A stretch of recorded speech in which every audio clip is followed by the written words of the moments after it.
भगवान शिव मुझसे सच्चा प्रेम करते हैं, हमारे बीच में स्वार्थ का प्रेम नहीं है।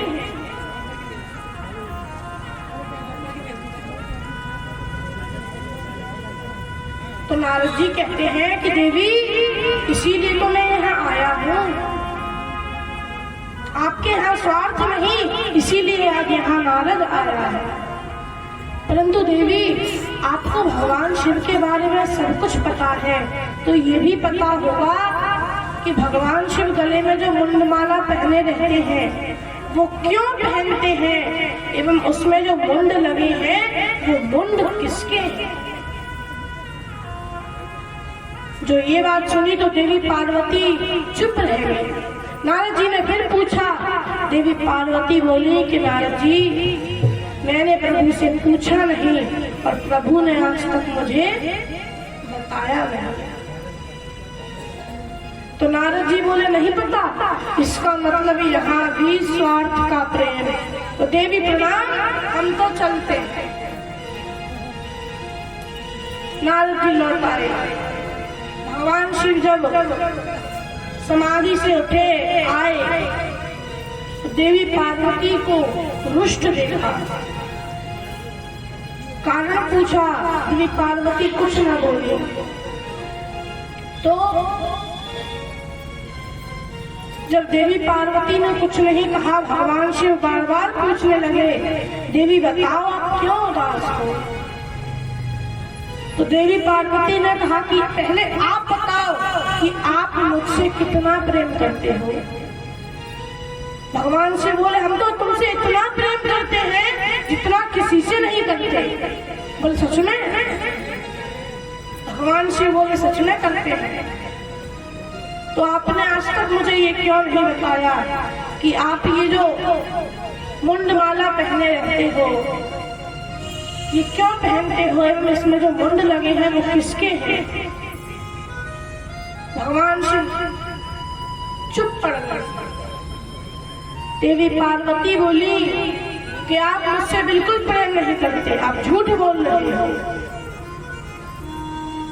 जब ये बात सुनी तो भगवान शिव ने कहा, देवी हम आपसे कितना प्रेम करते हैं और कितना नहीं करते, ये मुंडमाला ही इस बात का उदाहरण है।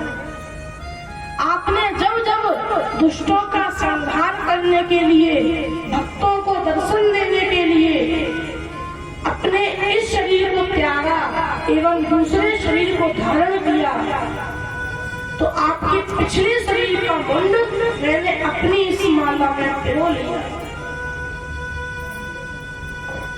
देवी पार्वती बोली, प्रभु मुझे क्षमा कर दीजिए, मुझसे भूल हुई। मैं आपको गलत समझ रही थी कि आप मुझसे बिल्कुल प्रेम नहीं करते, पर आप तो मुझसे इतना प्रेम करते हैं। हे प्रभु क्षमा कीजिएगा, आप बिल्कुल कपटी नहीं हैं। भगवान शिव बोले कोई बात नहीं, कभी कभी ऐसा हो ही जाता है। तब तक देवी पार्वती बोली कि प्रभु आप कपटी तो बिल्कुल नहीं, पर महाकपटी हुई। कपटी नहीं, महाकपटी हुई। बोले महाकपटी कैसे? तो देवी पार्वती बोली कि प्रभु आपने कहा कि जब जब मैं अपने शरीर को त्यागती हूँ, दूसरा शरीर धारण करती हूँ, तो आप मेरे मुंड अपनी माला में पिरो लेते हैं। इसका अर्थ क्या हुआ?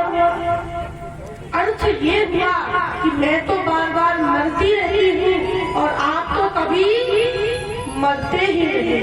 कौन सी गुटी पी रखी है? हमें भी पिला दो।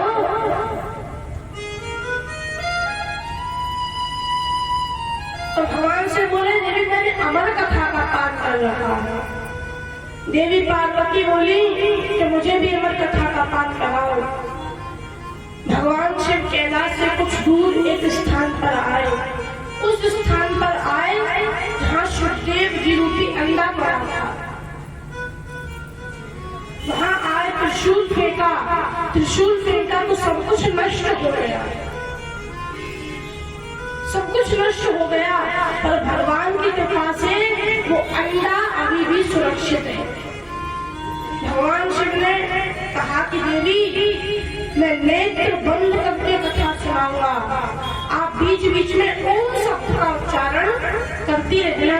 मुझे पता चलता रहे कि आप कथा का श्रवण कर रहे हो। कथा प्रारंभ हुई, देवी पार्वती ओम शब्द का उच्चारण करती रही। प्रथम दिवस की कथा में विश्राम लिया, वो टूटा अंडा पड़ा था, वो टूटा अंडा जुड़ गया। द्वितीय दिवस की कथा में विश्राम लिया तो वो जुड़ा हुआ अंडा फिर से टूट गया और उसमें से एक छोटा सा छोटा सा तोता निकला। परंतु बिल्कुल उसने आवाज न की और पीछे बैठा बैठा कथा सुनता रहा। कथा चलती रही और सप्तम दिवस में श्री कृष्ण उद्धव संवाद रूपी जो ज्ञान है, जो ज्ञान की चर्चा है, उसी ज्ञान की चर्चा में देवी पार्वती को नींद आने लगी। धीरे धीरे ओम शब्द का उच्चारण बंद होने लगा। तोते ने विचार किया देवी सो जाएंगी, ओम शब्द बंद हो जाएगा तो कथा भी बंद हो जाएगी। विचार किया और मैया तोते में एक विशेषता होती है। विशेषता ये होती है कि तोता जो सुनता है वही कहता है। आपके घर में राम राम बोली जाएगी, राधे राधे बोली जाएगी, तोता भी राधे राधे कहेगा। लेकिन यदि आपके घर में अपशब्द बोले जाएंगे तो तोता भी अपशब्द ही बोलेगा। ओम शब्द का उच्चारण तोते ने सुना था तो तोता वो सुखदेव ओम शब्द का उच्चारण करने लगा। भगवान शिव को लगा कि देवी पार्वती जागी हुई है, ओम शब्द का उच्चारण हो रहा है, परंतु देवी तो सो गई और तोता ही ओम शब्द का उच्चारण करने लगा। गिर पर गिर जाके संग से बैठी आसन अमर कथा श्री कृष्ण चंद्र की सुना रहे त्रिपुरार उमा के पड़ गए सोता हो कला उमा के पड़ गए सोता हो कला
अमर कथा सिर के सजाद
Oh,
बोले श्रीमद् भागवत महापुराण की जय हो। तो मैया देवी पार्वती को नींद आ गई। तोता ओम शब्द का उच्चारण करने लगा। भगवान शिव कथा सुनाते रहे और जब कथा ने विश्राम लिया तो अंत में भगवान शिव ने जोर का जयकारा लगाया। जब जयकारा लगाया तो देवी पार्वती की आंखें खुल गई और बोली कि हे प्रभु, उद्धव के प्रश्न करने पर प्रभु श्री कृष्ण ने क्या कहा? भगवान शिव बोले मतलब? तो देवी पार्वती बोली मतलब ये कि कथा तो मैंने सुनी ही नहीं, मैं मुझे तो निद्रा ने ले लिया, मैं तो सो गई थी। भगवान शिव बोले आप सो गई थी तो ओम शब्द का उच्चारण कौन कर रहा था? देवी पार्वती बोली मुझे नहीं पता, मैं तो सो गई थी। भगवान शिव ने ऊपर देखा, नीचे देखा, इधर देखा, उधर देखा। जब पीछे मुड़कर देखा तो तोता वहां बैठा हुआ भगवान शिव को दिख गया। भगवान ने देखा, त्रिशूल लेकर के पीछे दौड़ने लगे। तोता अपनी प्राण रक्षा करते हुए भागने लगा और भागते भागते व्यास जी की गुफा में घुस गया। व्यास जी की पत्नी के संवाद रही थी। अचानक जब भाई आई, मुख खुला और जैसे ही मुख खुला तोता मुख के अंदर प्रवेश कर गया एवं गले के रास्ते गर्भ में जाकर के स्थापित हो गया। भगवान शिव तोते के नाम लेने पर लौट गए। 12 वर्ष तक वो तोता गर्भ में रहा। बाद में जब भगवान ने स्वयं आकर कह दिया कि बेटा तुझे मेरी माया नहीं घेरेगी, तब वो बाहर आए और वही सुखदेव जी थे। आज उन्हें श्रीमद् भागवत कथा प्रदान की व्यास जी ने।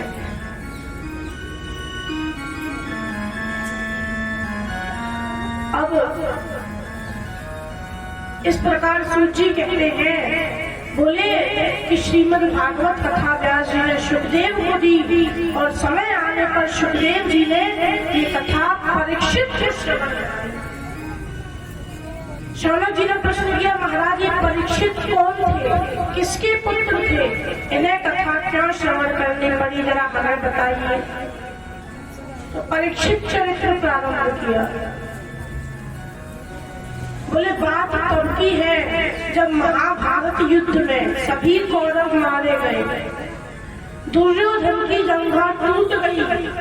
उस समय जब दुर्योधन अपनी अंतिम श्वास ले रहा था, तब दुर्योधन का मित्र अश्वत्थामा उसके पास आया और आकर के उसकी अंतिम इच्छा से पूछी।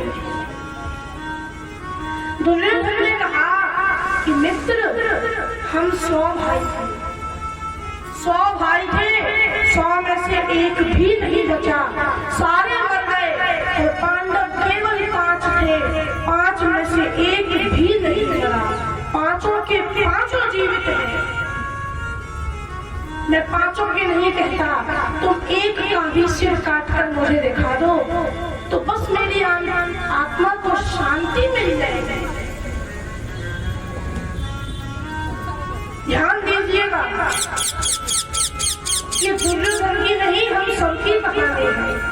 व्यक्ति उतना दुखी अपने दुख से नहीं जितना दुखी पड़ोसी के सुख से। अरे भैया हमें 5 साल हो गई एक ही गाड़ी चला रहे और पड़ोसी को देखो 5 साल बदल रही। ये दुख हो रहा है कि पड़ोसी की 5 गाड़ी क्यों बदल रही।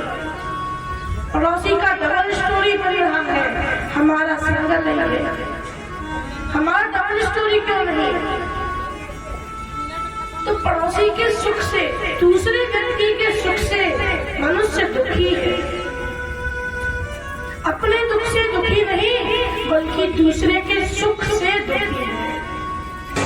बोलो राधे राधे। मैया आवाज नहीं आ रही है। कम से कम भगवान का नाम लेने में तो कंजूसी मत करो।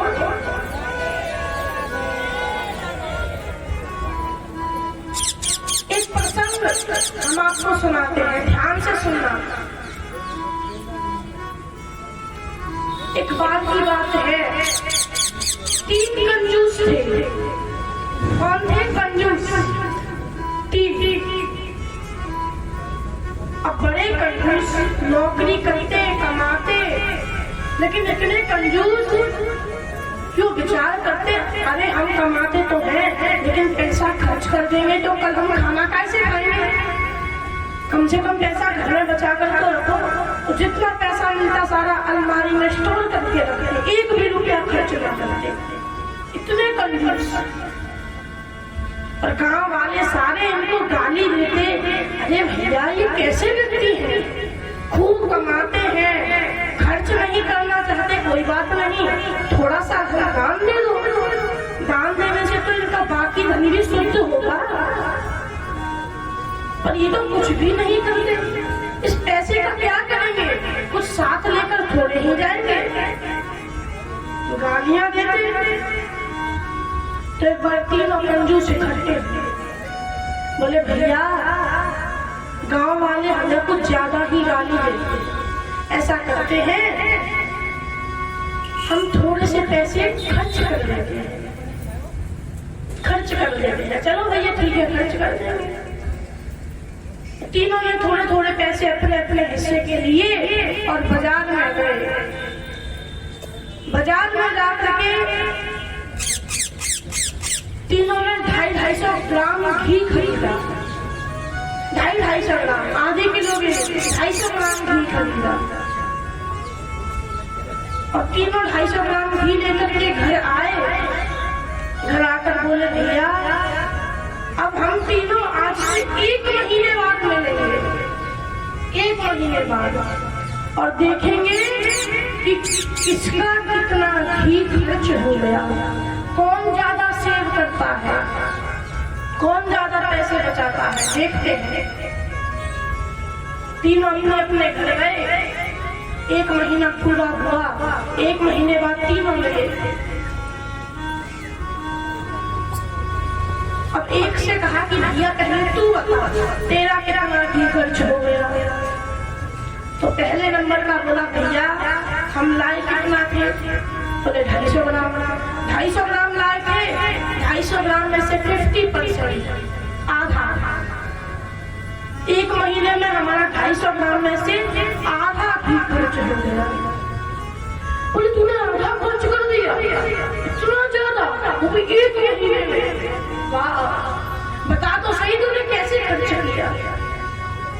तो बोला, भैया हम क्या करते, पहले सारी रोटी बना लेते और रोटियों को एक जगह पर इकट्ठा कर देते।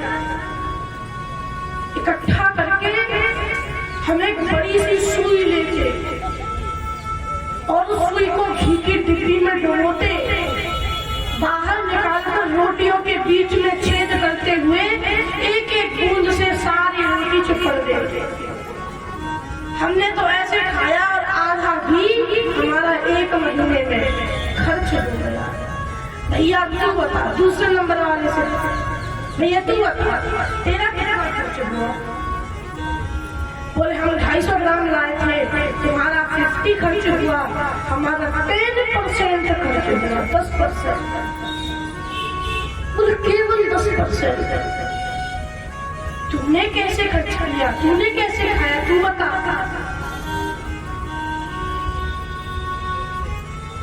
बोले हम क्या करते, हम भी इसी तरह से सारी रोटी इकट्ठी कर लेते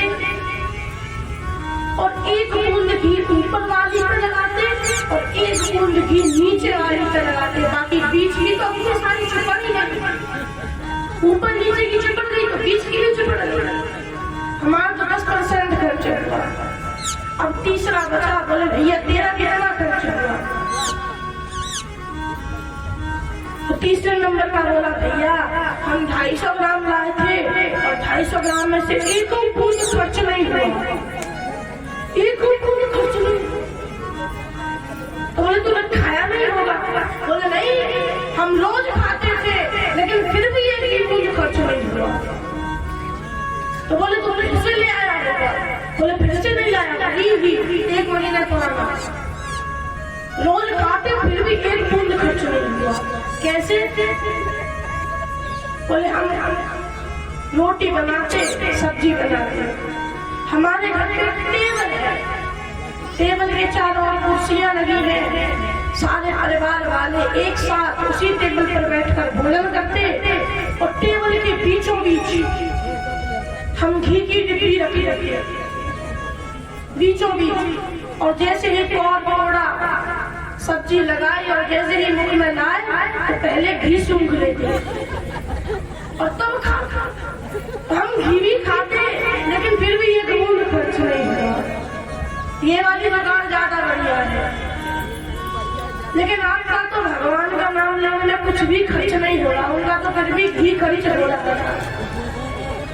तो आप तो भगवान का नाम ले लो, बोलो राधे राधे। मन राधे राधे बोलना प्यारे, राधे राधे बोलना, आज जगत की छोड़ना प्यारे, राधे राधे बोलना, राधे राधे बोलना, आज जगत की छोड़ना।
दोनों हाथ उठा करके एक बार बोले बोलिए वृंदावन बिहारी लाल की।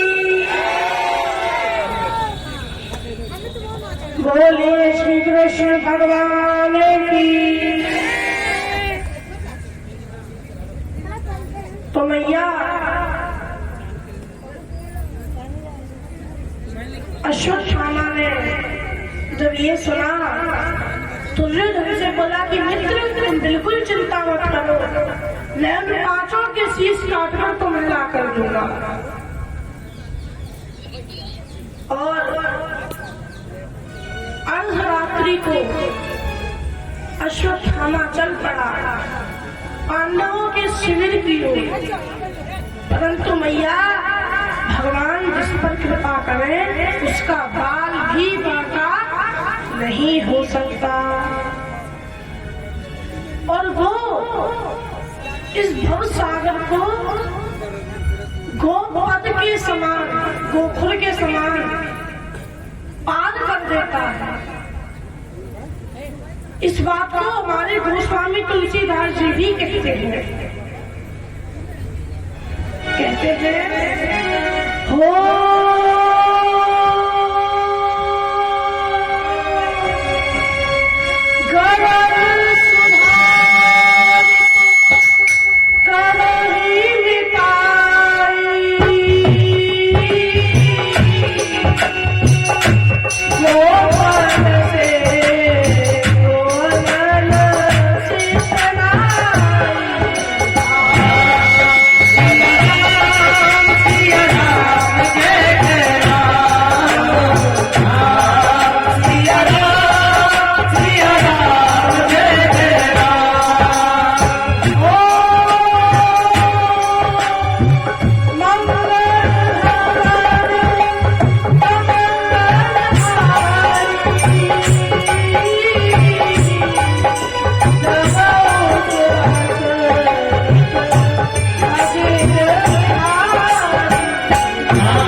जिस पर भगवान की कृपा हो जाए वो इस भवसागर को गोखुर की समान पार कर देता है।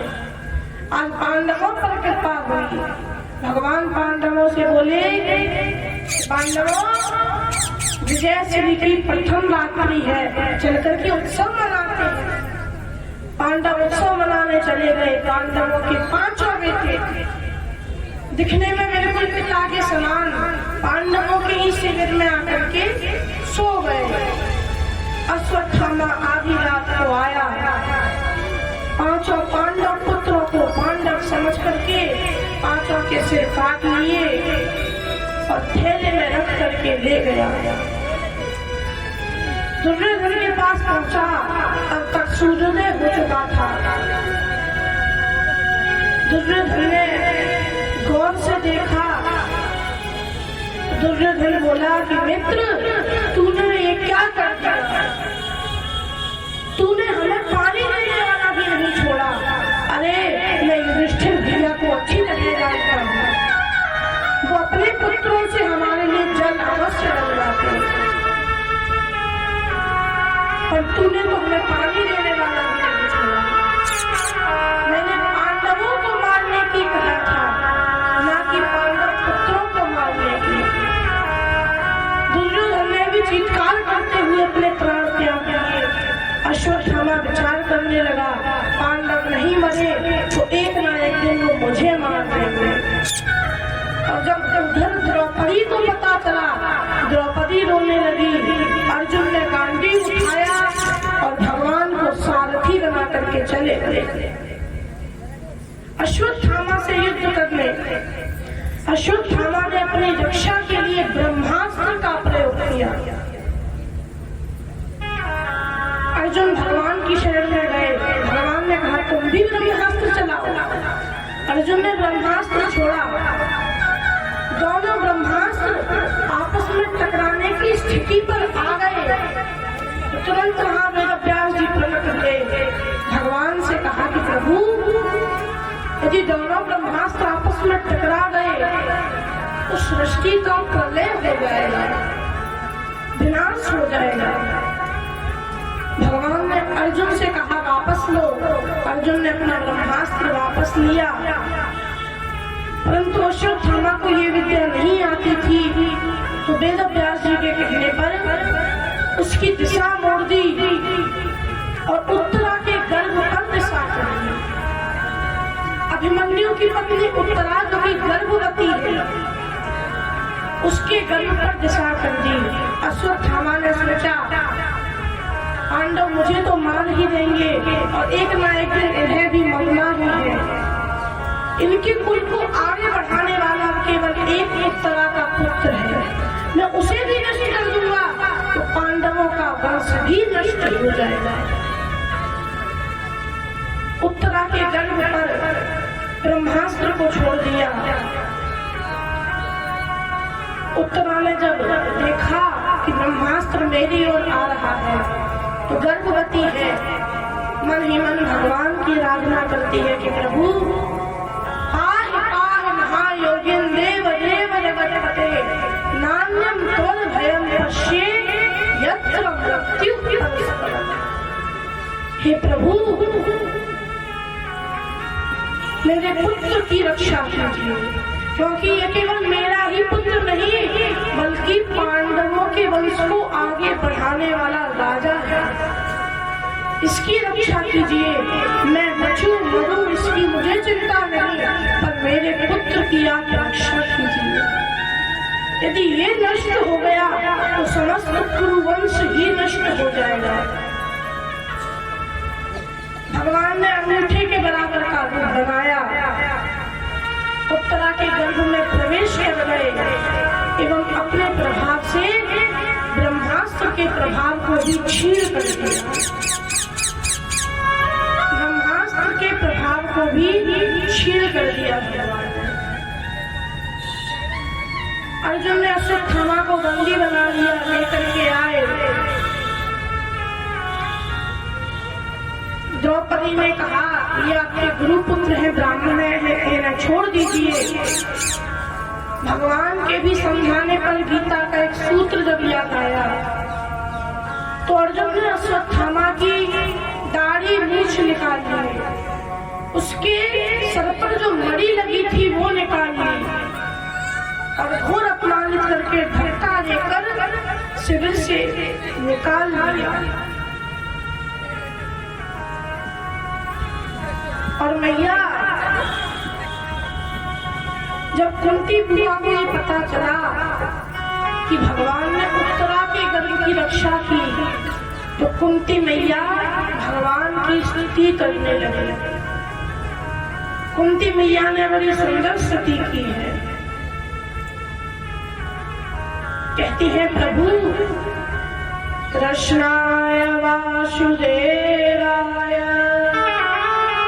देवकी नंदनाय च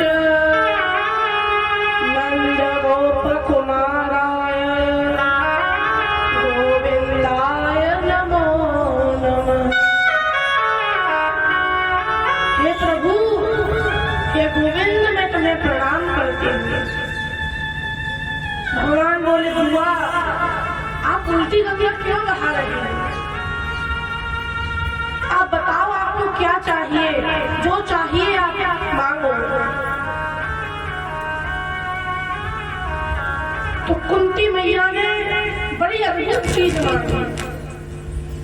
क्या मांगा? कुंती मैया ने कहा कि प्रभु विपदः सन्तु नः सस्वत् तत्र तत्र जगद्गुरु। हे जगद्गुरु, हे श्री कृष्ण, यदि तुम्हें कुछ देना नहीं है तो मुझे विपत्ति दो, संकट दो, दुख दो। क्योंकि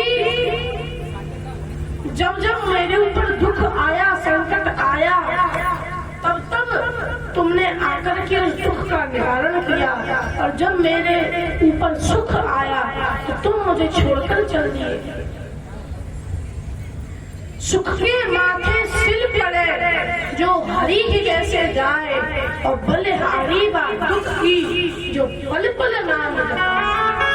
हे गोविंद, यदि कुछ देना है तो मुझे दुख विपत्ति दे। भगवान बोले भैया, आपने आज मुझसे वो मांग लिया जो मेरे पास है ही नहीं। मैं दुख आपको दे ही नहीं सकता।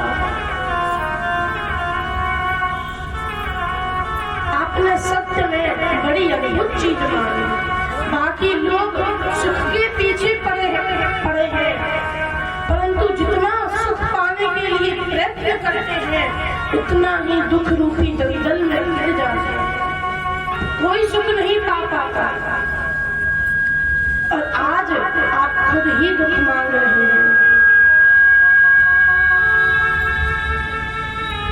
अब एक बार राजा युधिष्ठिर बड़े चिंतित थे, रुदन कर रहे थे कि मैं ही अपने भाइयों को मार करके ये राज्य कर रहा हूँ, मुझसे बड़ा धर्मी और कौन होगा। भगवान ने समझाया पर इनके समझ में ना आया।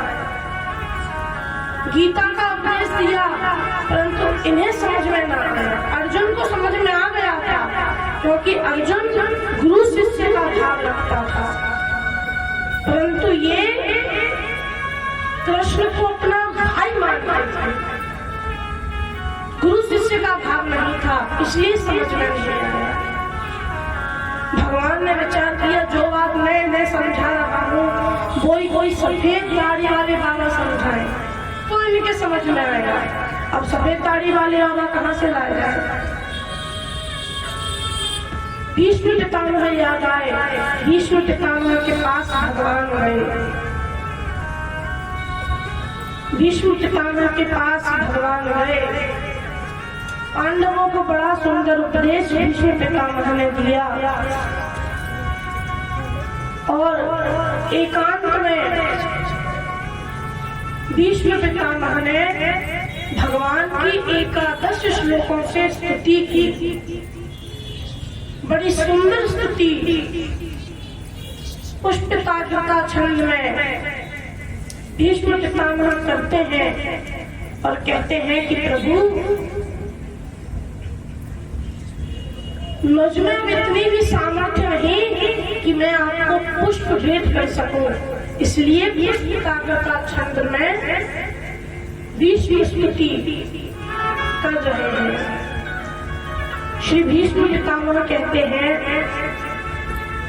एते मते रूपा कल्पिता वित्रश प्रतवते पुंगरे हे भूमि स्वशोभालोपगते प्राचीन प्रहतो प्राकृति मोहे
Shri